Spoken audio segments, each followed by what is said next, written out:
अस्सलामुअलैकुम दोस्तों, welcome back to our channel find Urdu. Need का मतलब है ज़रूरत। नीड का मतलब होता है कोई ऐसी चीज़ जो इंसानी सर्वाइवल या कंफर्ट के लिए ज़रूरी हो। नीड्स बेसिक भी हो सकती हैं, जैसे खाना, पानी और शेल्टर, और कॉम्प्लेक्स भी, जैसे एजुकेशन और इमोशनल सपोर्ट।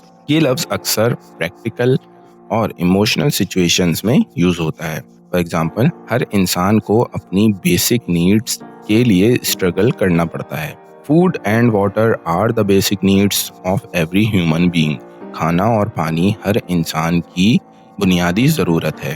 तो दोस्तों, नीड का मतलब है ज़रूरत, जो किसी शख्स के सर्वाइवल और कंफर्ट के लिए ज़रूरी हो। उम्मीद है अब आपको नीड का मतलब समझ में आ गया होगा। मिलते हैं नेक्स्ट वीडियो में। शुक्रिया।